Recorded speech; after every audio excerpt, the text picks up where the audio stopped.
Slowly, as I've been living in Denmark and developing some sort of a life, I'm starting to get back into this because I really love being up here and you know, laughing with people or getting people to laugh or whatnot. But as I get back into it, it's like I have a hoarder's house of thoughts in my head. Like, I can't organize anything up there. And I grew up in a hoarder's house, so I know what it's all about. My mom, my adoptive mom, she sleeps on a recliner chair. It's like her island, her oasis of space around just a sea of newspapers, 3 decades old. If you want to find the Challenger explosion article from 1986, maybe from today or tomorrow of 1986, you'll probably find it under a garbage bag full with our dead Cocker Spaniel who died 12 years ago because she just can't throw anything away. She's from the Bronx. She believes it's gonna be worth something someday. You can't throw it out. So it's really good. My dad, when he died in the hospital and not in the house. Because he might be in the kitchen with the Cocker Spaniel. You know, and it's not like a Hall of Fame of relatives. It's just, you know, in the corner there's a dead dog. In the corner there was a plant. You know, here's my father. We haven't buried him yet because I'll get around to it, you know. And she sleeps like, basically, the heat's gone out in the house because no one can come in and fix anything. So, yeah, I swear, it's like the United States, she lives in Indiana, in the United States, it's like -16 Fahrenheit, so that's like a -100 in Celsius. You do the math, I can't, but it's fucking cold. And the heat doesn't work, and she's like, I've got a space heater. But the space heater sits on the layers of newspaper, so really it's a fire hazard if she could blow up at any moment. 74 years old, I mean, she's due, I guess. I don't know. Anyhow, but I can understand fire hazards and fires. I almost set my apartment on fire here in Denmark, and it all started with 7 grams of magic mushrooms. Because I've learned that 1 gram, 2 grams, 3 grams, more like 1 gram or 2 grams, they're great for playing music. They're great for playing baseball. You feel your body. You move like a panther. Like your hunting skills are, you know, there's even scientific theories about this. Terrence McKenna, you know, he's like the mushroom, like, orator and connoisseur. And so I'd listen to this guy, and he'd be like, if you really want to go deep and you really want to go to outer space, like the hell with the Hubble telescope, 7 grams of mushrooms in silent darkness. You will see things behind your eyelids, more things behind your eyelids than Ferdinand Magellan did in his entire journeys across the Atlantic. And I would have to say that's true. But to get to that point, you have to really prepare your set and setting. And I thought I had my bases covered. I ate 2 grams, and then I go down to take a shower, and of course masturbate, because you masturbate on drugs. Who doesn't masturbate on drugs? And so I come back up, and it's great, actually, the masturbating on mushrooms, because it's not just like you're just and done tossing a load out to get through the day to manage your biology. This is more like, it's more like a craft, like comedy or music, where you're holding the bass and you're working it around. It's like kung fu for your cock. It's incredible. So then I go up the stairs, I go back, because our showers it's like common showers down below. I go all the way back up, and I'm like, all right, set and setting. You know, the last time I took mushrooms, I ate lasagna. And that lasagna ended up on the wall on the other side of the toilet.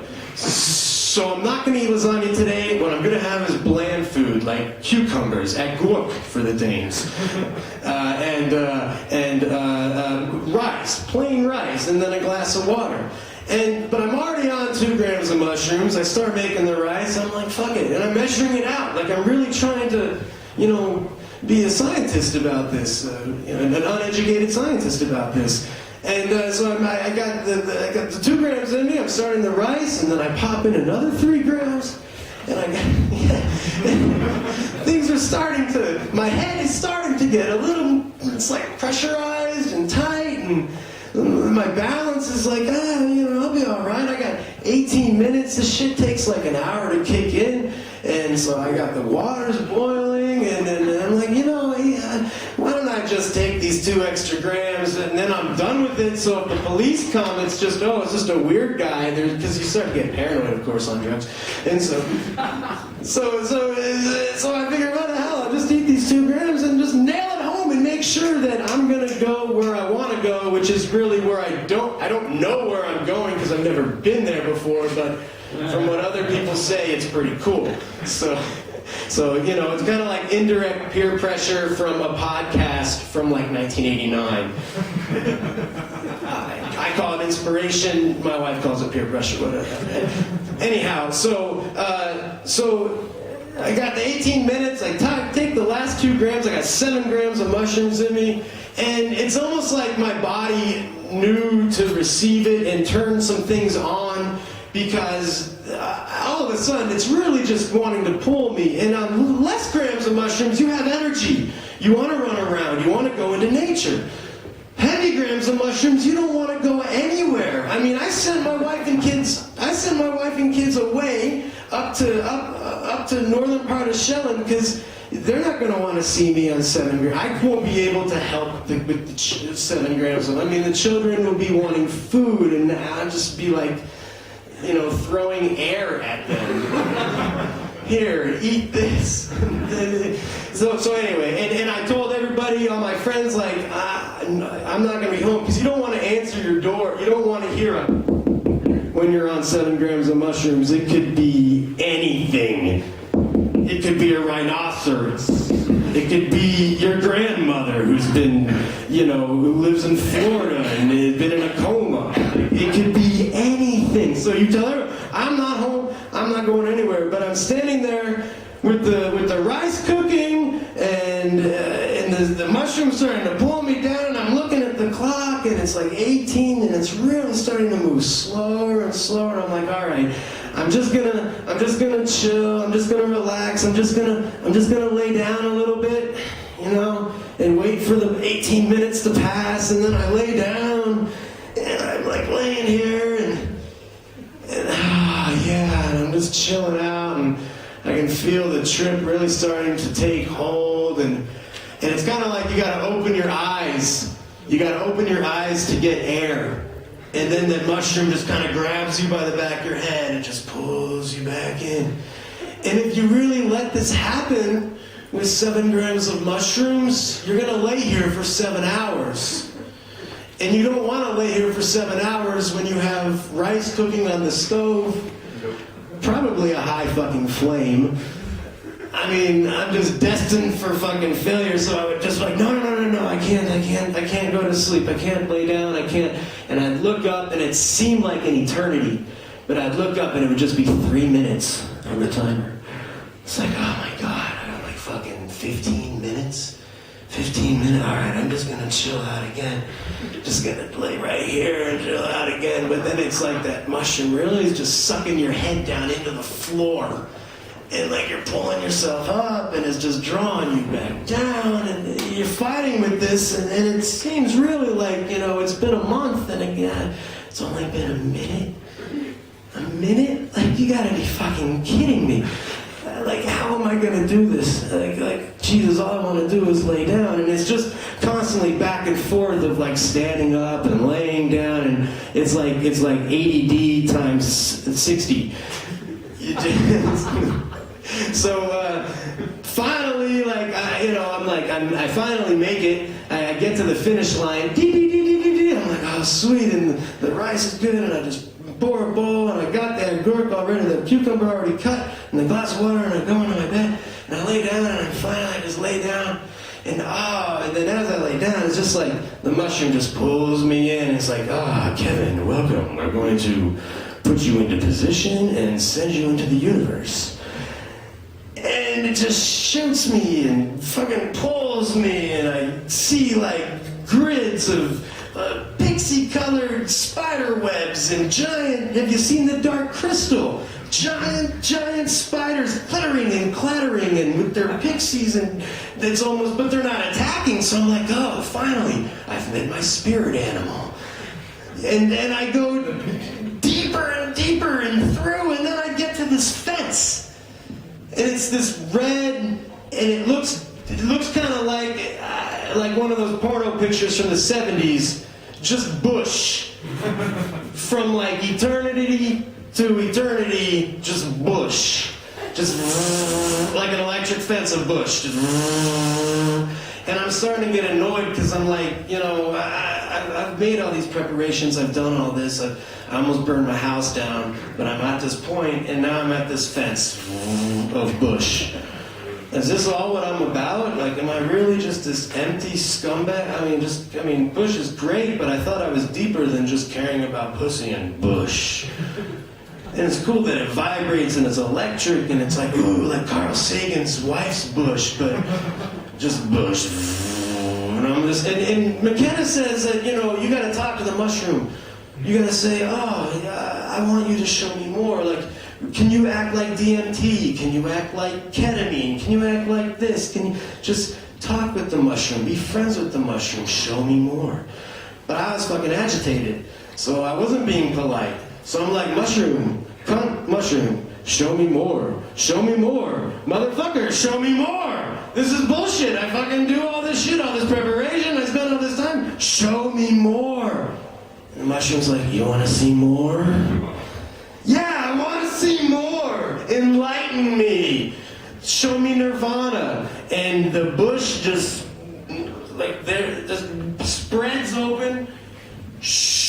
Like gravity just grabs me and shoots me through into the bush, through the opening of the bush, like time travel tubes, tumbling and lights and all this stuff. And I'm like, it's so much. It's like every single piece of information going through my head at the same time, and it's just way overwhelming. And so my only way for a break of that is to open my eyes and come up for air, so to speak. But it's so strong. The 7 grams is so strong, it just makes me close my eyes and pulls me back down. And I'm back into the tubes and flying around, and I finally end up where I'm shot out, I look down, there's planet Earth.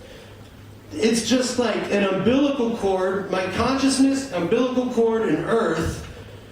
And that's, you know, that feels like home, doesn't it? Have you been there, right? And then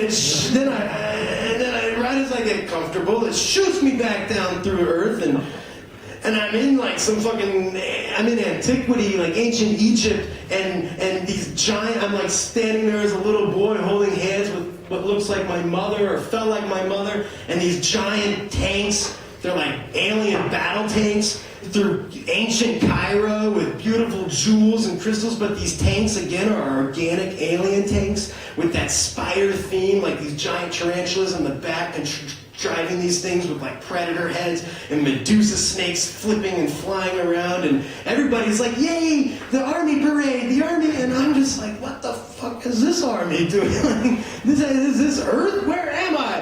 And of course it feels so real that you think it's real, and it could be real in some sort of dimensional level, but then you open your eyes again and you're like, God damn, that's just too much.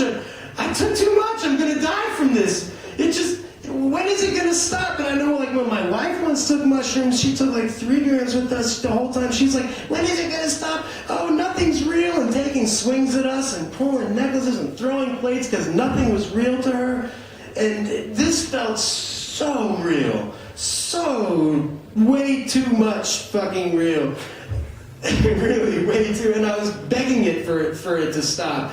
And at some point, you know, through all it's like 7 hours later, 8 hours later, everything's, the pressure of the mushroom is fading, and my eyes are starting to be able to stay open, and I'm laying, and that's when all these reflective things, like, oh, I'm back, I made it, and all of the pictures of my children on the wall are shining. I'm like, oh, I'm gonna make sure to be more patient with them, you know, and I'm thinking pictures of my wife. I'm like, oh, I'm thinking of my wife. I'm like, oh, yeah, we're gonna have a better relationship now, and we're gonna get over those marital issues, and I'm gonna tell her that, hey, she needs to accept me for me and accept me for my habits, and love me for me, because I'm just this little boy trying to deal with adulthood. Like most men I know, we're like, we fucking grew up. Okay, and every day is like dealing with being a grown-up and not having our mommies anymore. And for myself, for something for me to work on, well, basically, I realized that if you want to have sex at night, dudes, you cannot beat off during the day. Especially as you're getting older, you cannot beat off during the day. You have to save your loads. Because I know what happens to me. What happens to me is that my Jewish cock enters her wet cave and falls asleep like a hiker seeking shelter. Thank you very much.